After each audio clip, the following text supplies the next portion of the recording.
Halo guys, balik sama aku Oke, video kali ini ya aku bakal reaction Fluffy Boy lagi ya guys. Oke, di video kali ini aku bakal nge-reaction asal-usul hero yaitu Rafaela ya. Dan kali ini dia collab guys sama yang namanya Kuro DZCH. Ini mohon maaf ya kalau aku misalnya salah baca guys ya. Oke, mari kita lihat ya, seperti apakah kisah hero Rafaela ini. Hero yang bisa dibilang udah lumayan lama ya rilisnya. Oke, jadi nggak perlu lagi, let's go. Oke, kita mulai sekarang guys, kita play. Ya sebenarnya deadline si Rafa ini tuh kurang lebih sama lah kayak asal-usulnya Shizugra. Cuman asal-usulnya Shizugra ini kan udah lama ya, udah kayak artefak lah gambarnya. Plus videonya tuh pendek banget lah, kayak video box. Jadi hitungannya aku remake di asal-usul Rafaela biar lebih lengkap lah ceritanya. Oke. Oke lah, langsung aja. Di suatu ketika, di sebuah tempat bernama Land of Dawn, hiduplah negeri yang damai, santuy, tapi semua berubah sejak kegelapan iblis menyerang. Waduh. Seperti nggak asing ceritanya. Kegelapan iblis ini ngebikin orang-orang yang ada di Land of Dawn ini jadi tersesat. Tersesat. Astagfirullah. Wes jadi jahat gitulah gampangannya. Nah, akhirnya ya, buat ngecounter hal itu, Sang Lord of Light, dewa dari pihak cahaya ini mutusin buat milih seorang cewek buat dikasih anugerah buat bisa ngelahirin sosok malaikat. Ya, jadi malaikatnya ini tuh nggak bisa langsung diciptain simsalabim jadi gitu, nggak bisa. Harus bunting dulu terus dilahirin gitu. Kenapa gitu? Ya tanya Muntun. Nggak tahu. Terserah Mas Muntun. Nah, malaikatnya ini buat apa? Tugasnya mereka ini tuh buat ngasih anugerah cahaya gitulah ke masyarakat. Kayak ngasih kesucian gitulah. Anjay. Nah, lalu suatu ketika tiba-tiba itu ada kejadian di mana tersegelnya energi Twilight Orb. Ya, ini tuh kejadian yang ada di asal-usulnya si Lunox. Sebuah kejadian yang ngebikin Lord of Light sama Lord of the Abyss ini kesegel dalam dirinya si Lunox. Jadinya ya itu ngebikin mereka ini jadi nggak bisa ngapa-ngapain lagi gitu lah. Kasian sih. Nah, karena hal itu, jadinya pihak cahaya ini kayak udah gak dapat petunjuk lagi dari Lord of Light buat nyiptain malaikat generasi baru. Wes jadi hao gitulah. Ini gimana? Dan hal itu ngebikin beberapa Secret Monastery of Light yang fanatik ini berubah jadi barbar. Wes mereka ini udah kayak mabuk kepercayaan gitulah.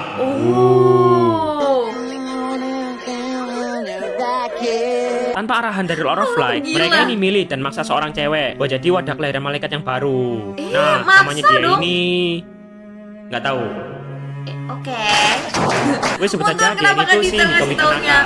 Nah, sebenarnya si Hitomi ini udah punya suami. Cuman gara-gara para sekres ini udah kayak stres dan sesat gitu. Sini sama Om. Iya, Om, jangan Om. Jadinya ya, mau nggak mau si Hitomi ini dipaksa pisah sama suaminya dan hidup di bawah pengawasan Monastery of Light buat jadi wadah kelahiran malaikat yang baru.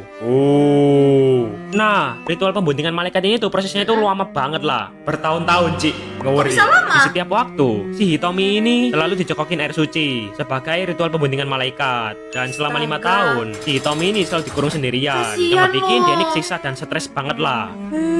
Bang, udah bang. Terus ya, di sisi lain, dia ini juga kangen banget lah sama suaminya.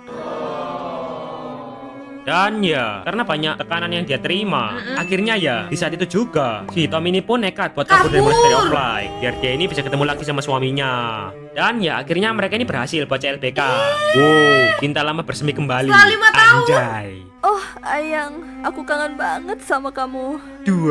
Nah, tapi ya nggak lama, para Sekres ini berhasil ngacak dan nemuin mereka. Dan nggak pakai lama, suaminya si Hitomi ini pun langsung digebukin dan dikill sama para Sekres. Soalnya dia ini dianggap ancaman dan bakal mencemari ritual pembundingan malaikat. Seperti biasa ada yang wakat guys.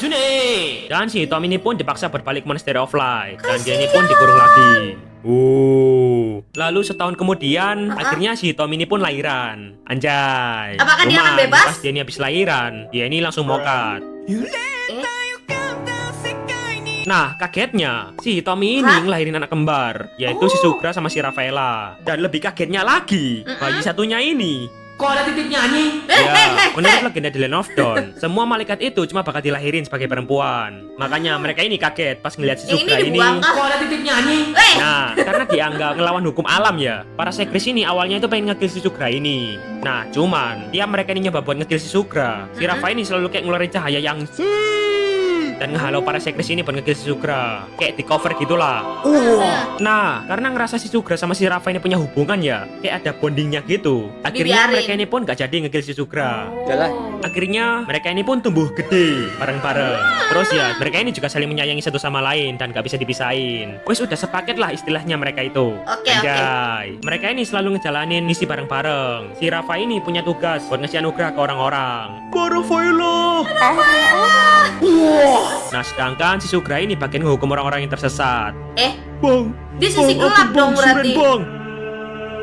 Mengampunimu adalah urusan Tuhan, tapi mengirimu padanya adalah tugasku. Udah, Bang. Nah, tapi ya, meski mereka ini ngejalanin misi bareng-bareng, mereka ini dapat perlakuan yang berbeda. Si Rafa ini kayak selalu dipuja dan diwaifuin gitulah sama orang-orang. Yang satunya sebaliknya berarti. Kapan arah-arahnya, Mbak? Wah. Nah, sedangkan di sisi lain si Sugra ini, Dan pasti sisi satunya ya dia. si Rafa ini juga ngeh kalau orang-orang ini selalu pandang sebelah mata si Sugra ini. Kayak nggak dianggap gitulah. Makanya si Rafa ini kayak sering banget lah ngebela abangnya ini. Weh, hidup Mbak Rafa! Mbak Rafa wangi-wangi! Guys, sebenarnya aku tuh nggak sendirian. Aku tuh dibantu sama abangku. Abangku tuh adalah ganteng, rajin menabung, WS terus. Ya, Waduh. pokoknya mah dia juga hebat loh. Weh, Mbak Rafaela! enggak, Aku sudah bilang perlu skip Rafaela gitu. nomor 1! Weh! Emang nih orang-orang. Ya, tapi ya gitu. Orang-orang ini kayak emang agak bangsat gitulah dan gak mau nganggap si Sugra ini. Oh. Ya awalnya si Sugra ini tetap sabar dan berusaha Jadi gilgai cium gitulah guys. nanggepin sifat orang-orang ke dia. Ya, tapi seiring berjalannya waktu, si Rafa ini kayak ngeh kalau sikapnya si Sugra ke orang-orang ini perlahan itu mulai berubah. Dia bilang dia benci Bang, orang. Abang nggak apa-apa. Apa sih? Dah lah, dasar manusia-manusia brain rot. Ngapain juga gue berjuang buat mereka kalau mereka aja nggak nganggep gua. Mending namatin Balatro.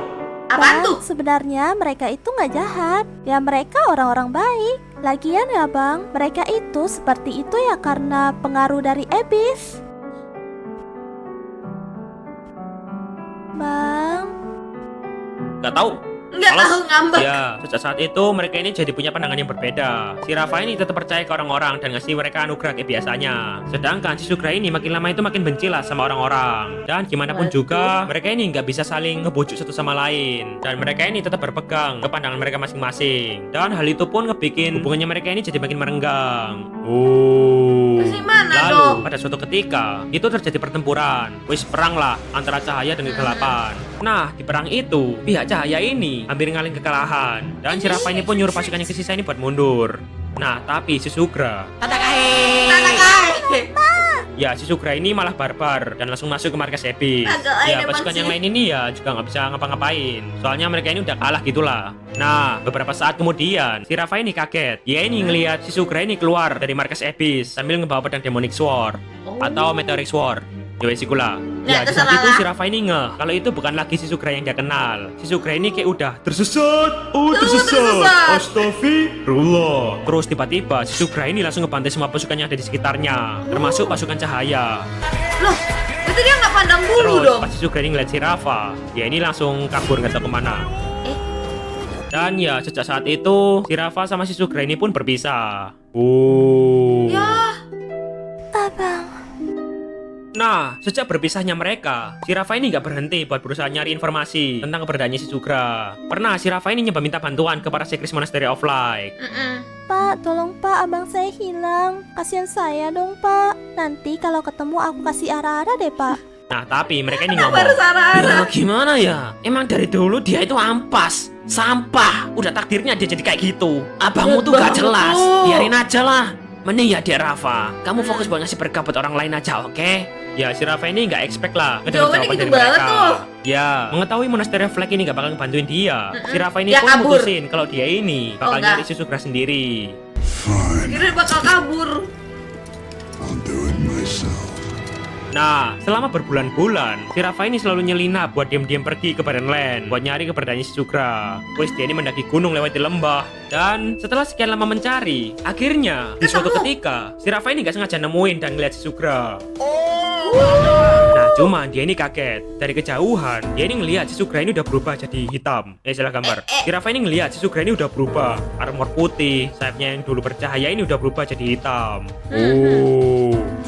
Nah, di saat itu si Rafa ini tahu kalau si Sugra ini udah tersesat banget lah. Di saat itu juga si Rafa ini pengen ngangkat staffnya buat ngesuciin si Sugra ini. Ya biar jadi suci lagi gitulah. Supaya Tapi tidak di saat itu tersesat. si Sugra ini langsung sama keberadaannya si Rafa ini.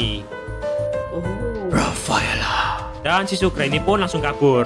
Kabur lagi dong. Nah, sejak saat itu, si Rafa ini nggak pernah lagi ketemu sama si Sugra. Dan di sisi lain, si Sugra ini makin jatuh ke dalam kegelapan. Wis jadi makin tersesat. Oh, tersesat. Nah, seiring berjalannya waktu, si Rafa ini berhasil menjadi malaikat tergigi demonian. Wis jadi malaikat waifu sejuta umat lah. Followernya banyak, centang biru, anjay. Waduh. Nah, tapi ya, meski dengan pencapaian sehebat itu, si Rafa ini tetap sedih. Soalnya dia ini sadar, kalau gimana pun juga, dia ini tetap nggak bisa buat ngebawa kembali saudaranya yang terpisah Iya. antara cahaya dan kegelapan. Tamat. Tamat, kasihan loh ceritanya kakak beradik ini. Ntar, apakah ada secret ending? Maksudnya animasi? Oh. Ya elah, Mbak Jang. Setim Natalia pula bukan aku sini. sama feeder. Sopan kau begitu. Waduh.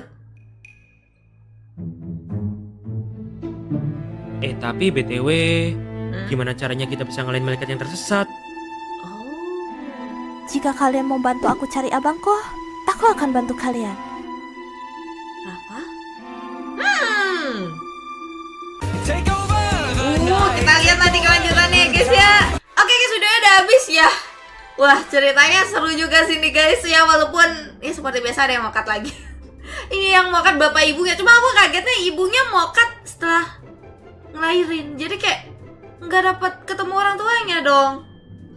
Dan ya si Sugra kamu jatuh kegelapan karena ya memang juga gimana bilangnya ya, pandangan orang-orangnya sih yang bikin dia kayak gitu. Padahal Rafa tuh udah baik gitu ya, mau nolongin Sugra gitu, mau ngasih tahu kalau Sugra tuh juga baik gitu ke orang-orang, tapi ya orang-orangnya nggak peduli. Tetap aja mereka mentingin si Rafa guys. Ya ini aku penasaran banget sih selanjutnya gimana. Tadi itu kan ada si Natalia. Maaf ya tadi aku ngeblank. Ini Rafa ya namanya. Ngeblank bentar guys. Tapi memang bener kok yang aku sebut itu Natalia sama Alucard sama Rafa. Tapi bukannya si Nata udah ya? Alucard, aku lupa ya. Alucard animasinya udah apa belum sih guys? Aku lupa. Ya udah ya, kita tunggu aja nanti nextnya guys. Jadi share next video, jangan lupa like, share, dan subscribe. Bye bye.